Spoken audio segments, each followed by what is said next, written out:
ఎవరి అమ్మాయి? ఎక్కడి నుంచి వచ్చింది?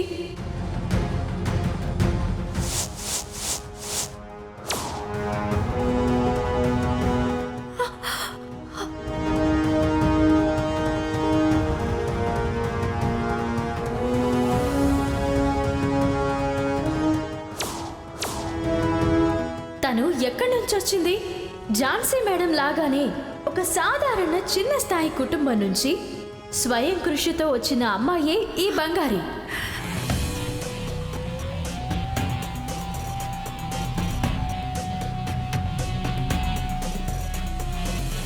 ఏంటిది? Stop it! ఏంటి నీ గురించి ఏవి వస్తోంది?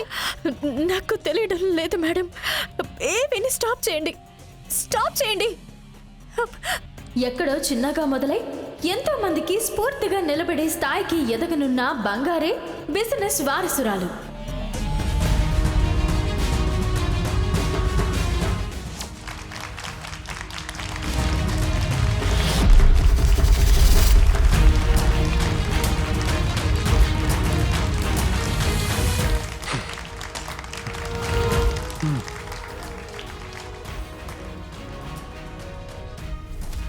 అత్తయ్య, నేను తన గురించి మీకు ముందే చెప్పాను. మీరే తన మంచిదని చెప్తూ వచ్చారు. చూసారా ఇప్పుడు ఎంత పని చేసిందో? మన కంపెనీ షేర్ హోల్డర్స్ ముందర మన అందరి ముఖాన మసిపూసినంత పని చేసింది.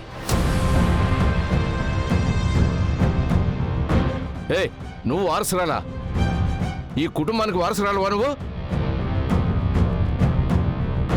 మావయ్య, నన్ను అవమానించాలని ఇది పని చేసుంటుంది.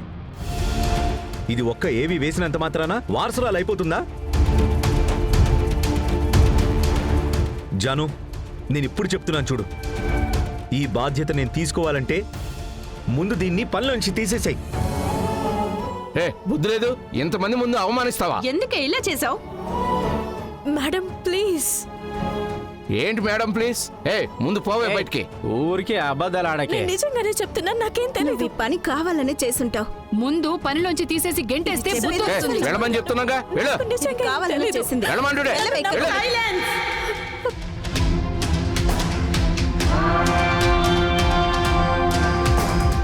ఏవి చూసి అందరూ షాక్ అయినట్టున్నారు.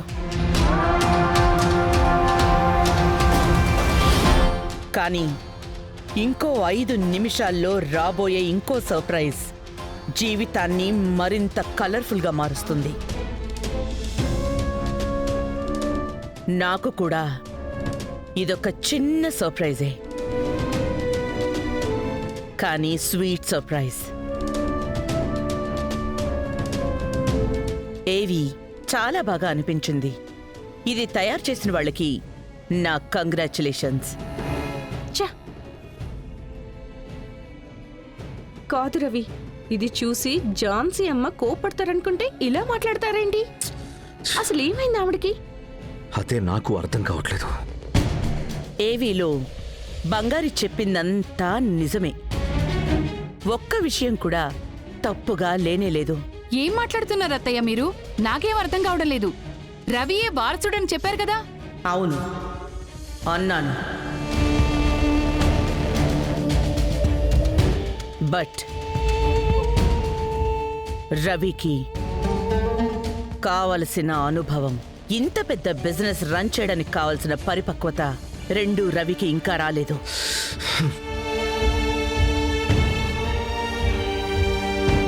నేను గమనించినంత వరకు ఇదంతా చూసుకోవడానికి కావలసిన అన్ని అర్హతలు బంగారికి ఉన్నాయి.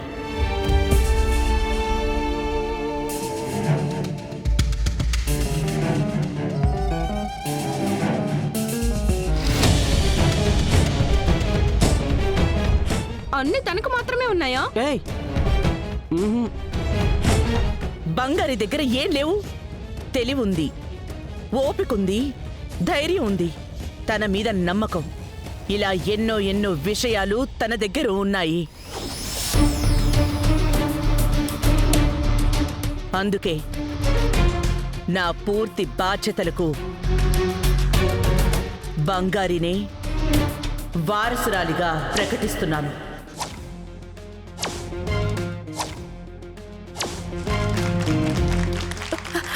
ఏంటి మేడం మీరు బంగారి, నీకు నా మీద అభిమానం మర్యాద ఉందని నిజమైతే నువ్వు ఇక్కడ ఏం మాట్లాడకు. నా వ్యాపార వారసురాలే కాదు, కుటుంబం నుంచి ఆస్తి వరకు ఉన్న అన్ని బాధ్యతలకి కూడా అధికారిగా ఇక బంగారియే ఉంటుంది.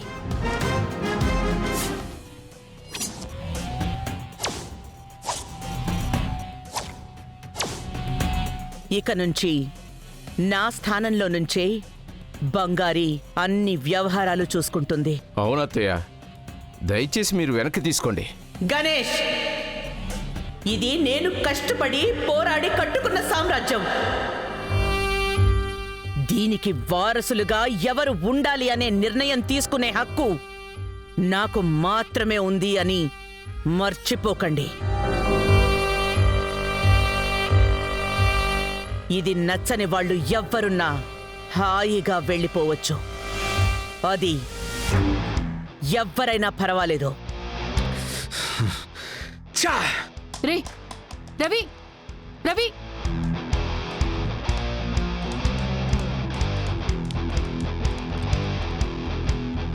వినోద్, మ్యామ్. Okay ma'am.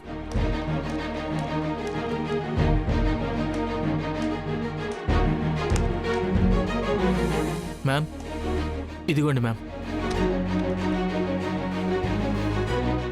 బంగారి, ఇందులో సైన్ చేయి. సైన్ చేయమంటున్నాను కదా.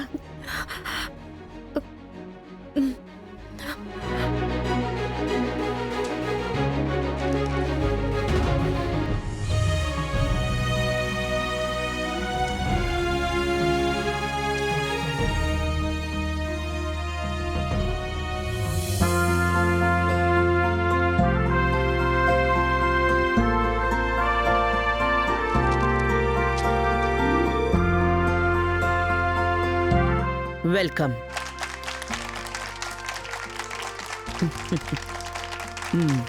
Thank you.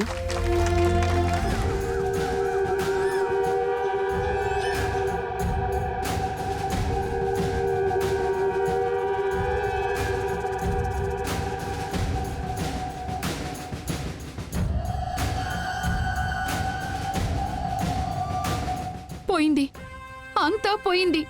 ఇదిక మామూలుగా ఆగదు. ఇప్పుడు వారసురాలు అనేసింది. ఏంటన్నా ఇదంతా? ఇప్పుడు మనం ఏం చేయాలి? ఆవిడేదో వయసు అయిపోయి మాట్లాడుతుందంటే పర్వాలేదు కానీ దీని బుద్ధి ఏమైంది? సింహాసనం మీద కూర్చోబెట్టినంత మాత్రానా అదేనా తన సొంతం అనుకుంటుందా?